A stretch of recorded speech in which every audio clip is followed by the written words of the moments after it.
Hey everybody, welcome back. Today we're going to be doing a review of our Ivation compressor-based ice cream maker. So you ready?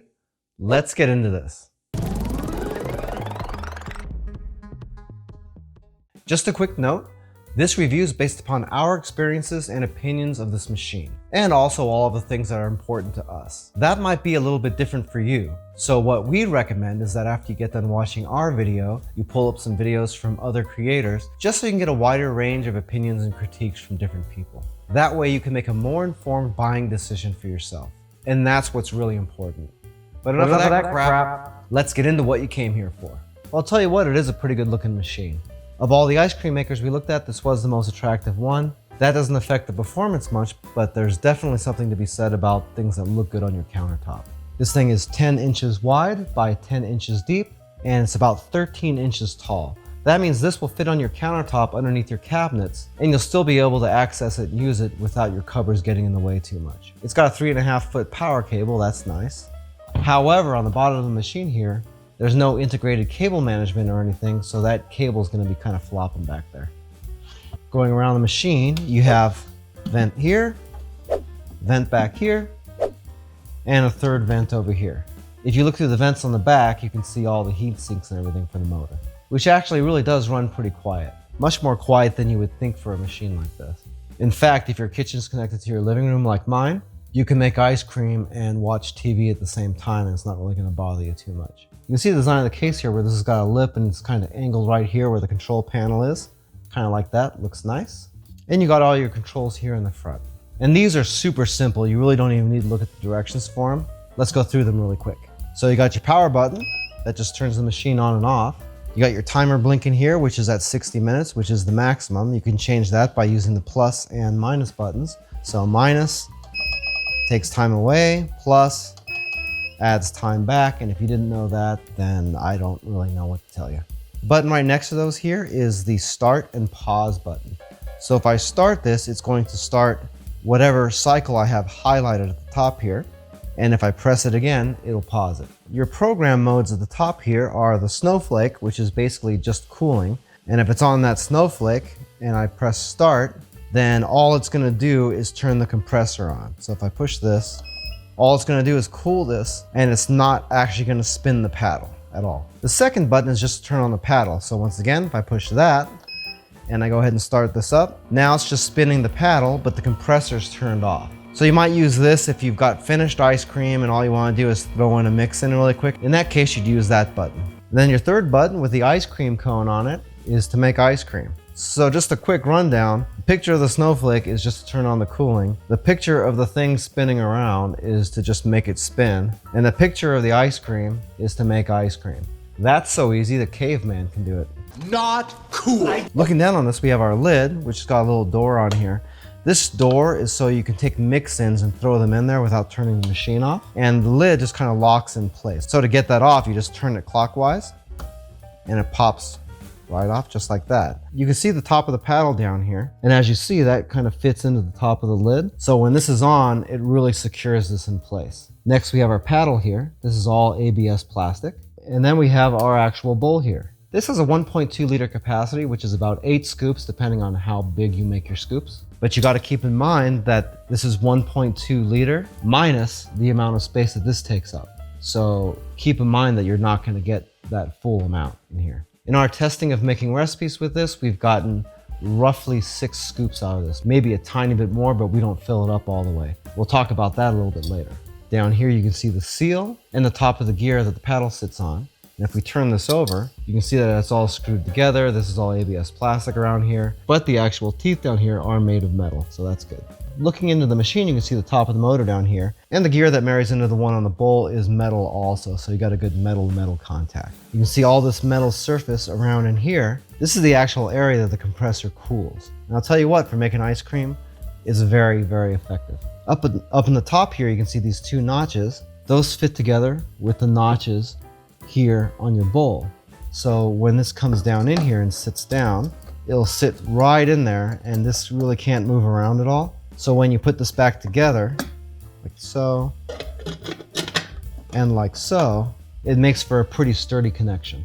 To test this thing out, we made a little bit of sorbet, some pistachio ice cream, and a little bit of butter pecan ice cream. We used a little different method to make all three of these. That way we could test the machine out a little bit better. The sorbet was probably the easiest to test. We used fresh fruit, and since that can't be chopped in a machine like this, we went ahead and grabbed our Ninja Fruity Power Blender, put all the ingredients into a single serve cup, and blended it for a little bit to make a puree. Then all we had to do was pour that into the Ivation Ice Cream Maker, set our time, and go. That froze that up a lot faster than we thought it was going to, and in about 30 minutes we had completed sorbet. And as you can see, the machine froze that up really well and the texture came out really good. Next we made some pistachio ice cream, and in that we used eggs.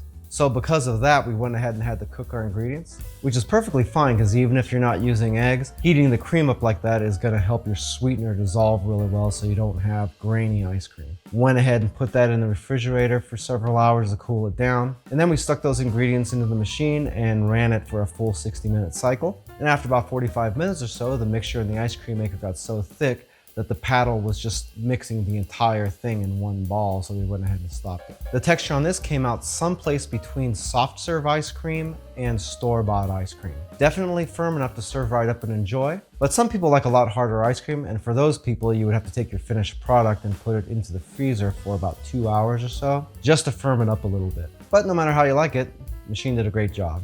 So if you like your pistachio ice cream softer, total time on that was 15 minutes to make the base, 2 hours cooling in the refrigerator, and 45 minutes in the machine.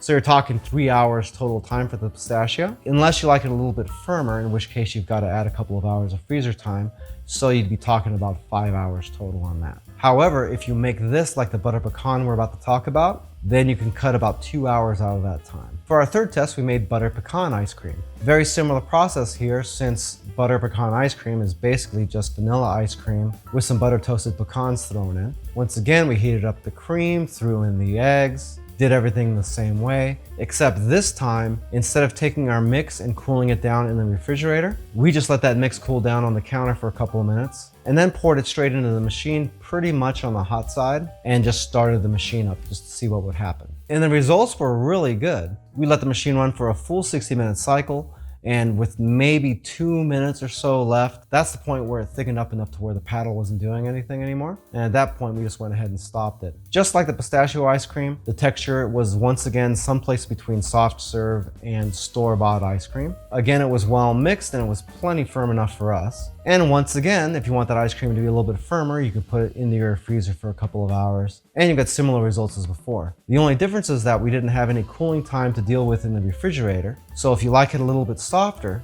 then it was 15 minutes of prep time, an hour in the ice cream maker, so it's an hour and 15 minutes. And for us, that was it. If you do end up throwing it into the freezer, then you're talking about 3 hours and 15 minutes total time, beginning to end, to make great ice cream. That's very fast. Okay, so what do we like about the machine? First of all, it looks really nice. Second, the dimensions are really good on this thing. It's a small footprint on your countertop, and it's also not so tall that it can't fit underneath your cabinets. Third, it's a simple machine to use. However, ice cream makers are simple to use in general, so there's that. We like the gears being metal instead of plastic, therefore they're going to last a little bit longer. And we like how all the pieces fit together to form a pretty solid bond.